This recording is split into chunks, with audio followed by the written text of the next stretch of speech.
Join in a warm welcome for Mr. George Takei.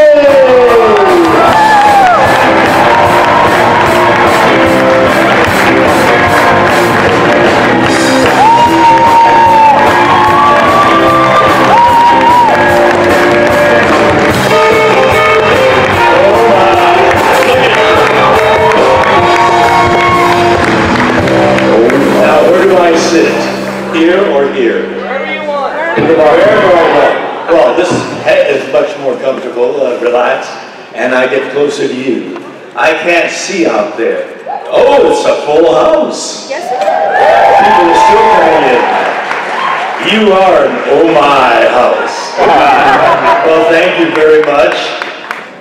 And here we are again in Las Vegas for our annual family reunion. Hello, family, distant as well as very close. Some of you I've gotten to know over the years, and we've met at many Star Trek conventions, Star Trek cruises, and bless your heart, good number of you came to see what I call my legacy project, Allegiance. Thank you. In San Diego first, and then Broadway, and then the Los Angeles run. It was a spectacular experience for me, and I hope it was for you. I know it was, because we heard the sobbing, and the laughter, and the standing ovation after each performance. So thank you very much for that support. And I'm really grateful to the Star Trek fans, because all of this, the fact that I was able to finally achieve my legacy project, the story of my childhood imprisonment behind American barbed wire fences here in the United States by the United States government. It's one of the more shameful chapters of American history. And I've been talking about it, and we founded a museum called the Japanese American National Museum about it, and thank you very much. So many of you have visited. As a matter of fact, I donated my Captain Sulu uniform to the museum, and they immediately put it on exhibit in one of the glass cases. And the docents started to ask me whenever I went to the museum, we have people in alien costumes coming to the museum. Why is that? And I said, oh, I know. It's because we have the Captain Sulu uniform on display. And that too was made possible by the fan support, because without your support, I would not have had those opportunities to do the Star Trek movies and wear the Captain's uniform. And then I was able to do Allegiance, my legacy project, because we wanted people to understand how it was for my parents. I was much too young to really understand what it was. You know, the children are amazingly adaptable. I remember the barbed wire fence and the sentry towers, but we adjusted, and that became part of the landscape. I got used to lining up 3 times a day to eat lousy food in a noisy mess hall. And when I had to make those midnight runs from our barrack to the latrine, searchlights followed me. For my parents, it was an invasive, degrading, humiliating experience. But to 5-year-old me, I thought it was nice that they lit the way for me to pee. So children adjusted, but the story was really that of my parents' generation, where they lost everything. Their bank account was frozen, their life saving was taken away from them. My father's business was taken away, destroyed. And I do still remember that morning when soldiers with bayonets on their rifles came to our home and ordered us out of our home. At gunpoint, American soldiers, U.S. Army soldiers, innocent people. We had nothing to do with Pearl Harbor. We were innocent Americans. I was born in Los Angeles, And my mother was born in Sacramento, my father was San Franciscan. 120,000 Japanese Americans on the West Coast were summarily rounded up and imprisoned simply because we haven't looked like the people that bombed Pearl Harbor. And yet, despite all the hate and horror and the loss of everything that we had, young Japanese Americans, right after Pearl Harbor, rushed to their recruitment centers and volunteered to serve in the U.S. military, like any young American. This act of patriotism was answered with a slap on the face. They were denied military service and categorized as enemy alien. Enemy, I mean, it didn't make sense at all. You know, how can you call someone who's volunteering to fight for the country, possibly even die for the country, call them the enemy? It was crazy. And what followed was even crazier. Alien. We were born, raised, educated. We were Americans. That's how crazy it was back then. And I've been an advocate for raising the awareness on that shameful chapter of American history so that we will not repeat that again. And here we are. Thank you very much for that. We have not, well, we Americans, the people, have learned the lesson that fake man living in public housing on Pennsylvania Avenue, he has not learned. He is repeating that same thing.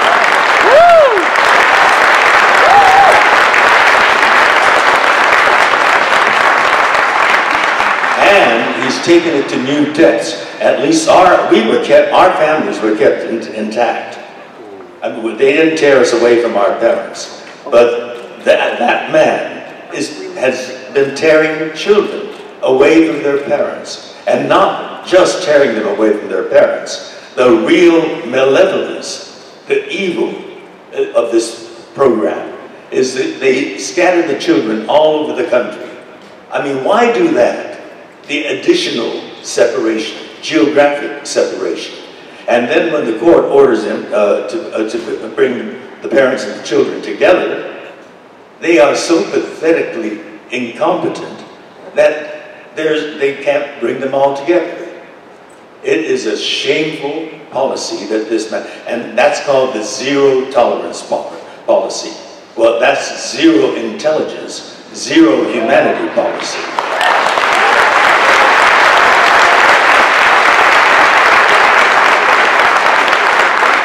So I've been able to do so much on the issue of raising the awareness of that imprisonment that happened more than 75 years ago.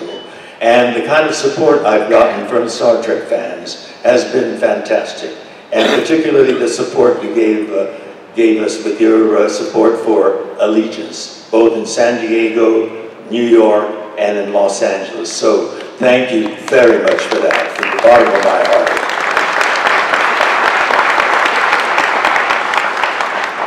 And my venture into social media has been another area where, bless your hearts, Star Trek fans again, all the generations. And it's too dark for me to be able to pick out the original generation that supported Star Trek when we were a low-rated television series. But that letter writing campaign already told us that you are passionate and determined and unrelenting, because we got a third season because of your letter writing campaign. So thank you very much for that. We got a third season. But your support has been so incredible, even lasting through a decade of the only existence of Star Trek was as reruns. But that's when we found our audience, the next generation of Star Trek fans. The first generation, if the lights were on, I could tell. It's the color of your hair, or lack thereof. But we love those shining pigs. You guys are the ones that really gave us that important support at the beginning. But now there are young people that used to say to me, they discovered Star Trek, watching Star Trek with their parents, with their dads. But now I'm hearing more regularly that they discovered Star Trek watching the show with their grandparents. So there again, that's the original Star Trek fan. And the thing about the exponential growth of Star Trek fans is that you guys multiplied like tribbles, generation after generations. So thank you very much. We are deeply indebted to all the generations of Star Trek fans and all the people that come from, or not the people, but the beings that come from other planets, because I know you're here as well, the alien people, alien beings that have joined us here. And so I'd like you all to join with me on the next venture. Get your phones out and download what's called TraceMe. Are the phones out? Now go to the app store and download TraceMe, because that is my new venture as of 2 days ago. What I'm doing is expanding the stage on which we can get together. Here we are at the Rio getting together, but we have kindreds, fans in Poland, in Singapore, in Brazil, all over. And the conversation here on TraceMe can be personal, despite the great distances, and very candid. And it's going to be a civil conversation, because it is troll-free. Those ugly alien creatures that poison any conversation. You know, that's what we eliminate by going to TraceMe. And we're going to be able to have a very unguarded, I mean, you have to be guarded in other areas, because, you know, these hateful people, blind hate, they like to poison every conversation. And I've been the subject of a lot of that kind of blowback. But I'm tough. My skin, you know, as you can tell, I have lived the decades. I celebrated my 81st birthday just last April. Still going strong, though. I worked out a couple of hours ago in the Hotel Fitness Center, huffing and puffing. I'm trying to get Brad, my hubby Brad, to join me, but he was the one that trained me for my first marathon. And yet, once we got together, he quit running. I kept it up. And now I've quit running too, because I've got foot problems. Yes, you know, things happen over the years, and I've had surgery on my foot, and I've got a titanium hip. Can you imagine? Titanium. Not plain old steel. I know, right? It's titanium. But that means that at airports I have to go through that special song and dance, you know, getting through security. So I'm told that this is a Q&A, and I'm dominating it with my conversation, but those of you who have downloaded TraceMe, we are going to have a lot more conversations like this, very candidly, forthrightly, and I'm all for a good debate. I like to hear different perspectives, and I learn from those conversations. A good debate is always educational. What I don't like is Yahoo know-nothings with blind hate. I mean, nothing else but evil, and that poisons the conversation, and that's gone with TraceMe. So I hope you will all join me with me in that conversation. Thank you. All right, now, how am I going to know who's going to be... They're all there, on the side. Oh, there you are. And there you are. Okay, let's start with you over here. Hi, George. I flew all the way from Anchorage, Alaska to see you. Anchorage? Yep. I went there for a convention many years ago. Fantastic. I heard that, actually. I was not there. I took my nephew with me there. Oh, wonderful. It's a great place. It is. He loved it. He was 7 years old, and he told me that in my whole life, the best trip with you, Uncle George, was to Anchorage, Alaska. Well, whole life, loves 7 you too. years. That's wonderful. That's so cute. It's a great place. I am a member of the LGBTQ community, and I would just like to thank you for being so out and proud. You are an inspiration to me and everybody who are also out and proud. And I just wanted to thank you for all you've done. I adore you. Thank you. Well, thank you very much for that. But all of us who are fighting for equality are pulling it the same way. And now we have a new challenge. Let me tell you what just happened last Monday. Jeff Sessions, our Attorney General, the top lawyer of the nation, had what he called a Religious Liberty Summit. And he announced that he is forming a Religious Liberty Task Force. And they are going, and a major supporter of this task force is the Alliance Defense Fund. It's a Christian religious fund. And, you know, I'm a Buddhist, and I respect all religions. Because, I mean, we Buddhists, we don't convert, we don't proselytize, we don't go on missions. We have respect for every religion because life can be hard, has a lot of challenges. And whatever faith that helps guide them and gives them comfort through this journey called life, good, I respect them. But what Jeff Sessions and the Alliance Defense Fund means with religious liberty is Christian liberty.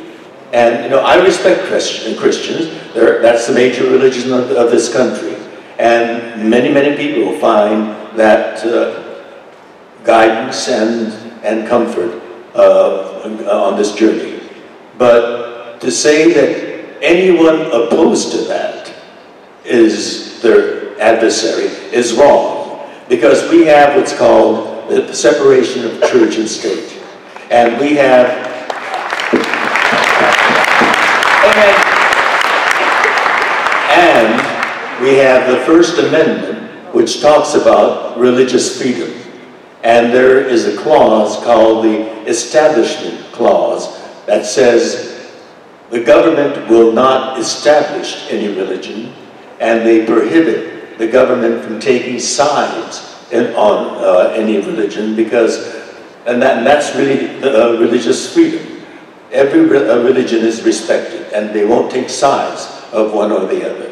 And that the government will not intercede on behalf of another religion. And Jeff Sessions is, with his Religious Liberty Task Force, is essentially advocating Christianity stepping in, and that they see as their enemy LGBT people and the right to women have control over their own bodies. Those are the two targets that they have. And so we are going to have more challenges coming up from this administration. I mean, this administration, not only are they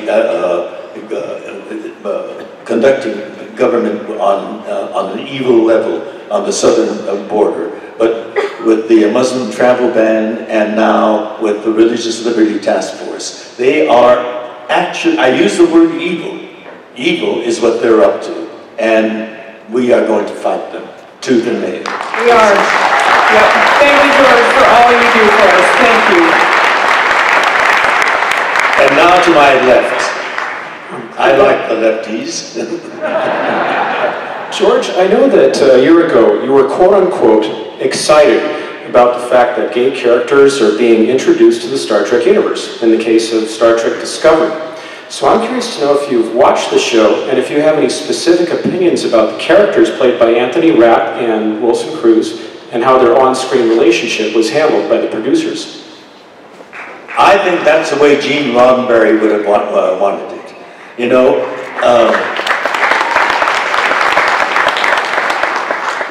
it all began, I think it was in 2014, when John Cho, who's the new Sulu, don't I look handsome young?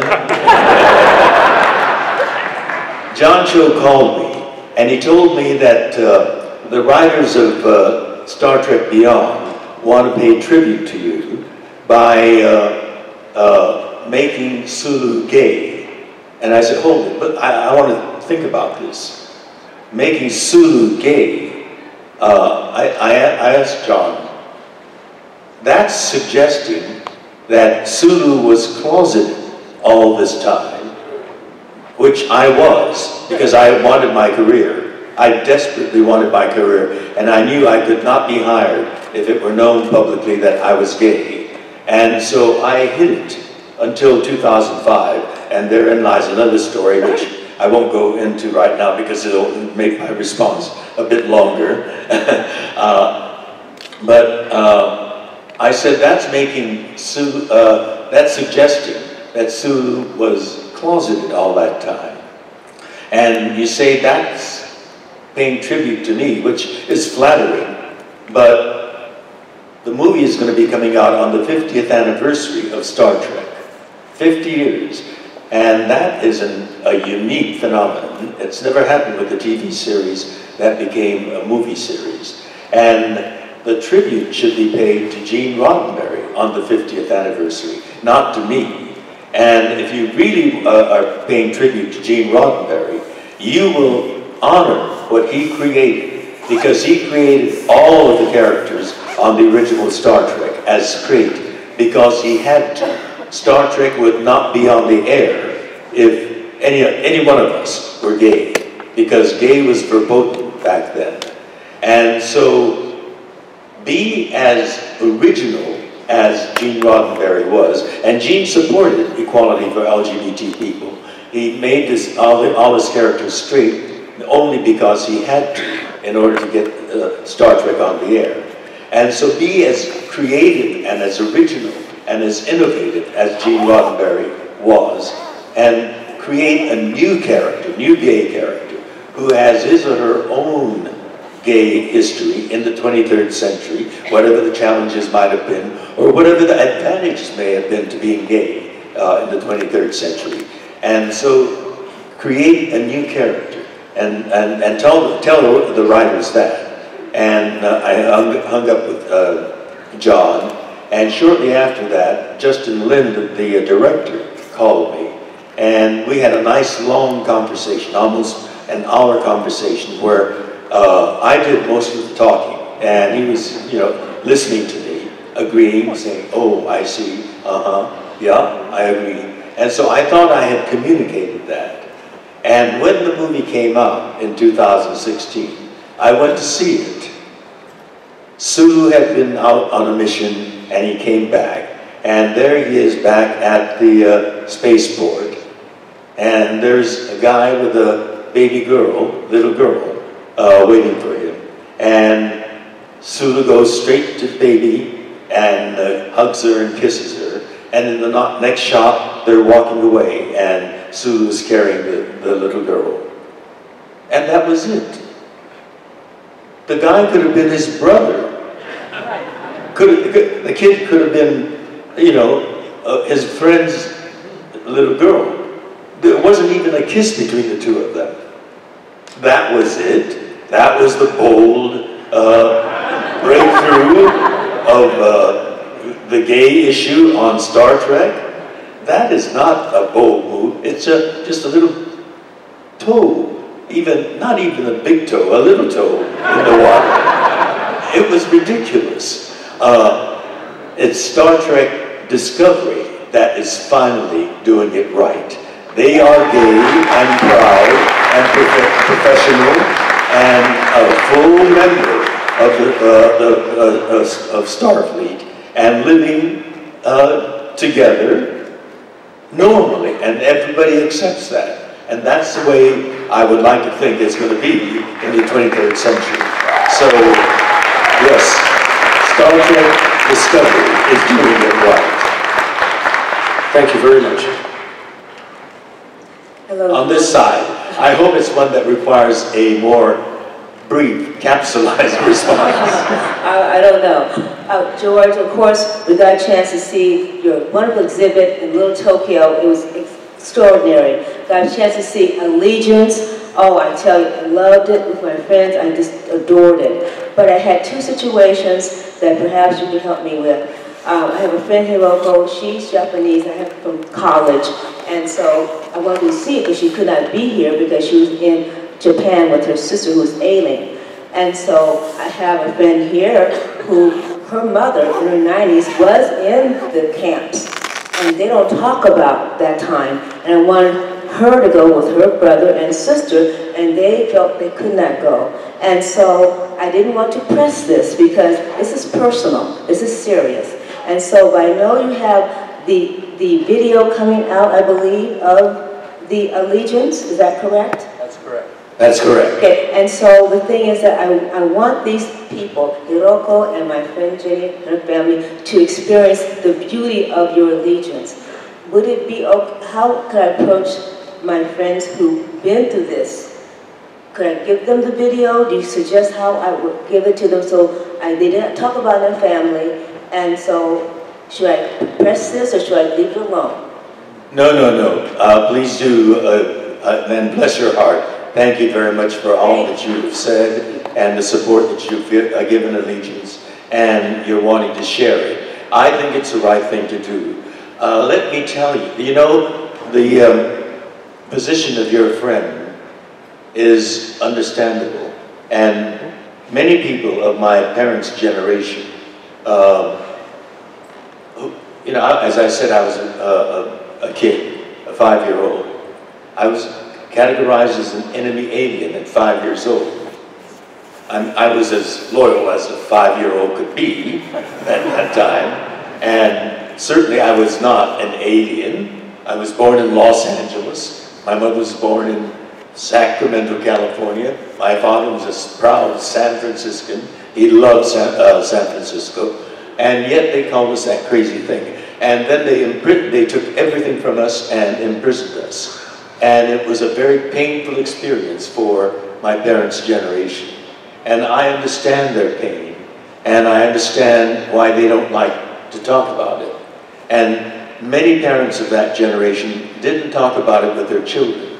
So when we were doing Allegiance, many younger Japanese Americans came and did see it, and they came backstage to tell me how much they enjoyed it and how moved they were. But and they told me that their parents were in camp or their grandparents were in camp, and I'd ask them, "Oh, what camp were they in?" Their faces are blank. They don't know. And I said, "Well, where was it? Was it in Wyoming? Was it in Arkansas where we were? Or was it Arizona, Idaho?" They don't know. Because their parents, for understandable reasons, because it was so painful, they didn't want to inflict the pain on their children, and they didn't talk about it. But I think it's important to talk about it.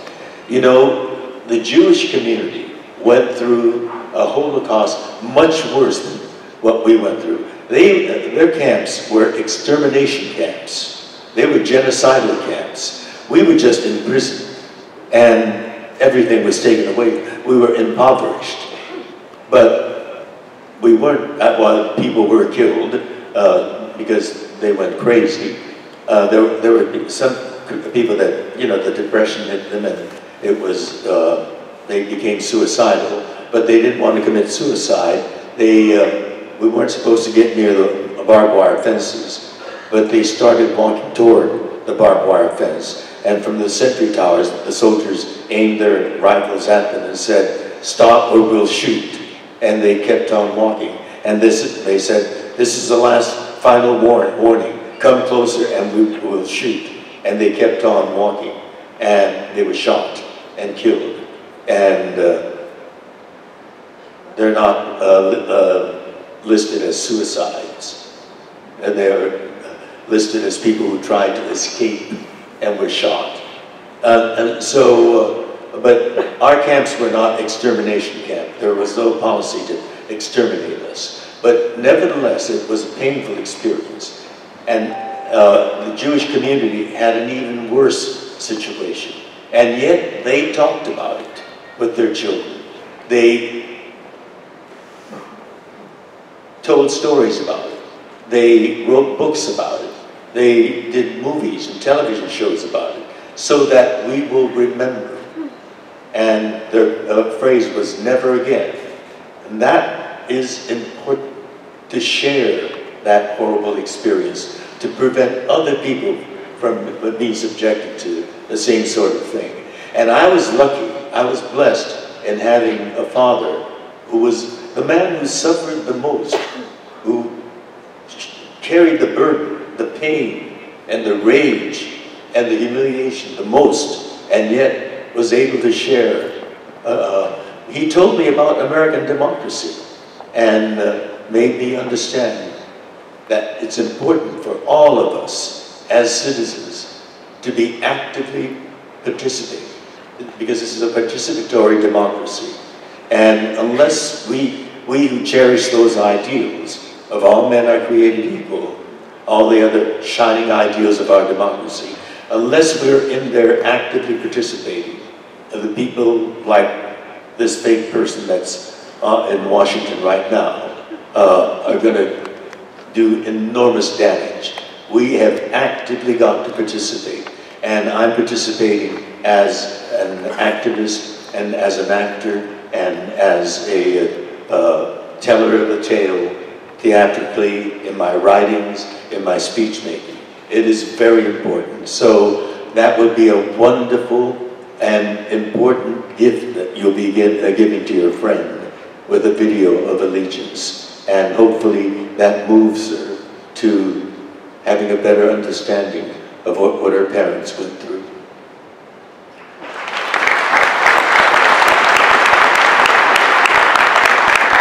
You're on. All right, George. I want to talk about the episode Spectre the Gun. Why did you put Warner Babel in the episode? What episode was this? Spectre of the Gun. Refresh my memory. This is like about 50 years ago, because this is the 52nd year. And not only is Star Trek old, but my memory is getting pretty old, and it needs a little assistance. Tell me more than just the title. Yes, I know. That's the Western episode. Got the gunfight. What was the plot? The gunfight. The OK Corral, Kirk and Spock, McCoy and Scotty and Chekhov were teleported. Yes, what about that? What about it? Why did you not appear in the episode? Was I not there in that episode? Yeah. Was that the second season? Third season. Third season. I guess the writers, I didn't appear in every one of the episodes. I didn't appear in a lot of second season episodes because during the hiatus between the first and the second, I was cast in Green Berets, and I was off on location in Georgia at Fort Benning filming the Green Berets. And I was supposed to be finished with that and back for the beginning of the second season on Star Trek. But we had bad weather and we got delayed, and my return got delayed. And so all the scenes that were, episodes that were written that Sulu was in, were given to a new character that was introduced named Chekhov. He got all of Sulu's lines and then some. And so when I came back for Star Trek second season, about a half dozen shows had already been done. And so that pattern of my absence from the bridge got established. And so the writers felt that in the third season too, there'll be some scenes in which I didn't appear. And I guess that Spectre of the Gun was one of those where they decided to save on the budget. Thank you. Great time. Yes. I'm Mr. Takei. I'm a school teacher up in Canada, and I've had two students. Yeah. Where in Canada are you from? Grand Prairie, Alberta, if you're familiar. It's I know where it is, Alberta, yeah. I have relatives in Canada. My aunt married a Canadian. Oh, wonderful. And I have Canadian cousins. Oh, fantastic. And I'll be going to Canada later this year and early next spring. We're working on a series I will not be able to tell you about yet because the legal part of it, the contract hasn't been signed, but I will be working on it. And this too is a miniseries, a 10-episode miniseries on the internment of Japanese Americans. And they're filming it near Vancouver. But can you imagine being in Vancouver, in Canada, in November, December, January, February, and I'm a Southern Californian. It is going to be murderous to send me there. And we're going to be in little barracks with barbed wire fences around us. I will be visiting your country, but not in the most pleasant way. So yeah, well, I wish you warmth for that. I thank you. I wish your warmth comes with heat. Yeah. So I did a writing prompt that was actually one of your writing prompts, and that ended up prompting a student of mine to come out to me. So I just want to thank you for that, through that writing prompt that I had my English students writing. They managed to muster up the courage to finally come out to someone, because it's not always a good environment, even where I am, for that. So just thank you. I just want to say thank you for being such a strong person in encouraging people. It also made another Star Trek fan, so that helped me out quite a bit too. So thank you. Well, thank you. Let me thank, first of all, for being in uniform, however, the next generation, but also thank you for being the kind of teacher you are. You are a very good teacher to understand that your students need guidance and compassion and love beyond just learning intellectually. So you are the kind of teacher we need more of, and thank you very much. I hope you go to your class in your uniform too.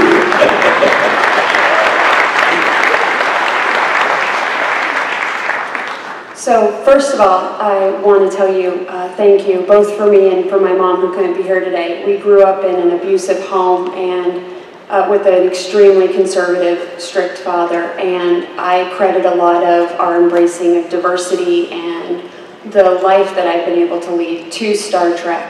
So first of all, thank you for that, because I don't know when you were doing it if you realized how much it would resonate through the years, but it really has, and I appreciate that. The second thing, and what my question is about, is I work with college students here in Las Vegas, and I equate for my undocumented students, when they have to come and talk to me about being undocumented, I equate that to them literally coming out of the closet, because it's frightening and it's scary and they need help financially and personally, and they don't know how they're going to make it if their mom or their dad or their support person has been asked to leave the country and they have a younger sibling who is also a U.S. citizen with no parent. And what do they do? Oh, and I work with engineers, by the way, so they're kind of important. We don't want them to drop out. But my question is, what would be the things you would want people from my generation to continue to communicate other than sharing our advocacy and sharing the wisdom of people like you? That's what's important. I mean, that's what we all have to be doing, particularly because of this fraught times that we live in now. We have a real battle, a real struggle with this administration. And I am very optimistic that the residency in our public housing on Pennsylvania Avenue by that fake man is coming to an end very soon. I feel it in my bones. Special Investigator Mueller's investigation is starting to make itself, Manafort is now being tried, and he was the chairman of the whole campaign. And I think that this is just the beginning of the story. It is now going to be, and that's why that fake in that White House on Pennsylvania Avenue is getting so hysterical and so irrational. He's trying to divert attention furiously to something else, another issue. But we will stay focused on the issue at hand, and that is the special investigator's case. He is coming to an end very soon. I'm very optimistic.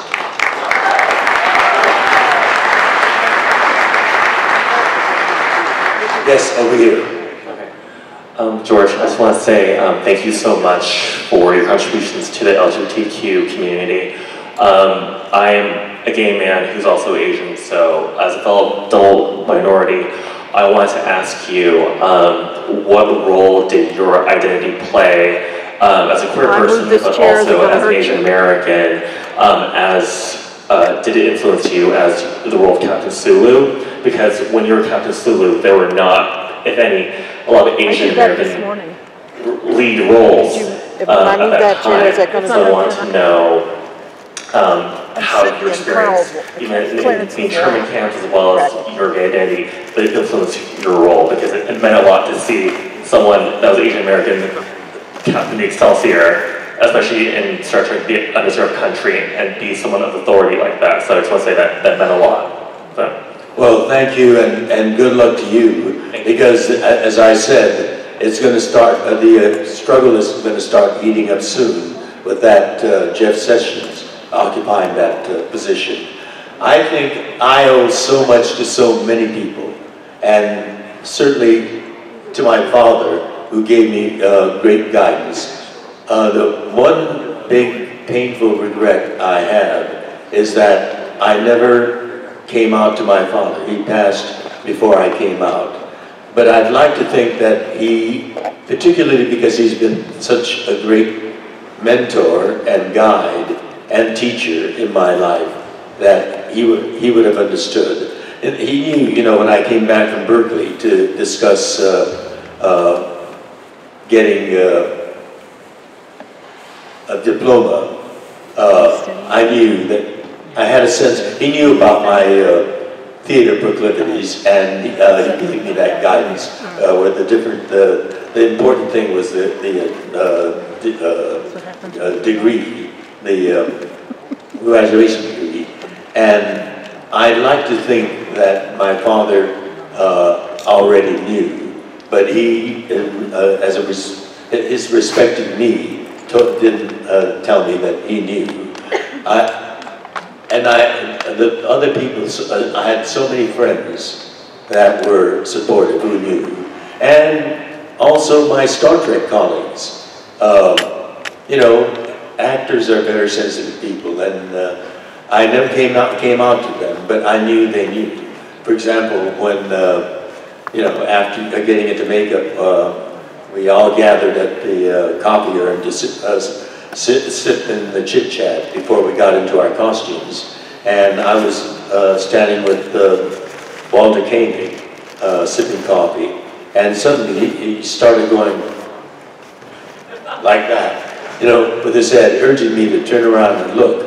And so I turned around and looked, and a few extras were coming in, dressed in that tight Starfleet shirt.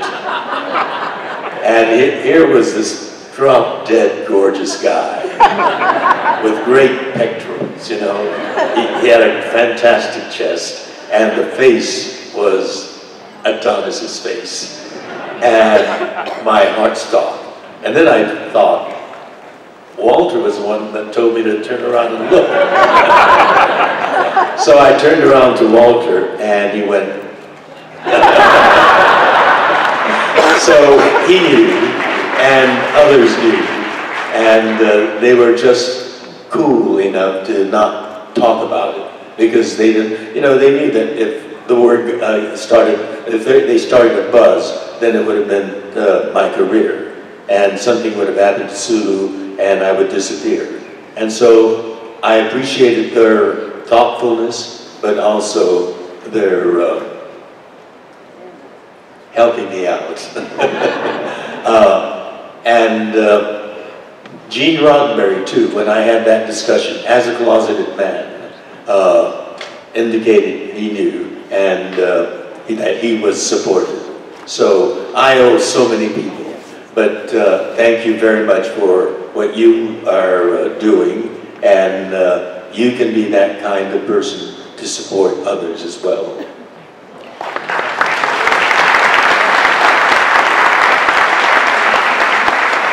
Hello, George. I have a couple comments. The first thing I want to let you know is I used to be a bank regulator, so you'll appreciate this. You used to be a what? A bank regulator, and I was in a bank where they didn't have literally anything in the loan file. And when we asked them why, it turned out that, I'm really old, so they had no thing in the file because these were Japanese farmers who had gone to internment camps. And when they were released, every one of them, they said, came back and paid their debt. They based it on their character. They were all wonderful people. I don't know if you've ever heard that story, but I think it's an amazing story. And the other thing is that I was pleased to meet Jeannie Wakatsuki Houston and Farewell to Manzanar, so it's an honor to meet you. I wanted to relay those stories, but I also just wanted to ask really quickly, what is your favorite project? My favorite project? Well, I go from one project to another. At one point it was Allegiance, and it was Allegiance that really got me seriously into social media. But my favorite project, and I made so many friends through social media, as well as, you know, my world was really made terrible by the trolls. But what I'm happiest now is that I am now venturing forth into Trace Me, where we can have that same kind of good conversations that I had and relationships that I had on Facebook and others. But with Face Me, we can have a candid, forthright, personal discussion without having to be guarded and try to not slip and make some kind of mistake where the trolls can really make a big thing out of it and make life horrible. So Trace Me is my current big project. I go from project to project, and Trace Me I think is going to be a lot of fun. So did you download Trace Me when I said I was up here, I didn't have my phone. Oh. As a matter of fact, I don't have it either because it's in and out at the hotel. But we'll continue the conversation on Trace Me. Thank you so much. It's been my pleasure. Thank you for all your support. Oh, have we run out of time? Ah, alas. Well, we have another day to go yet, and have a great time. Enjoy yourselves. It's going to be a Bacchanalian weekend of Star Trek Bacchanalian.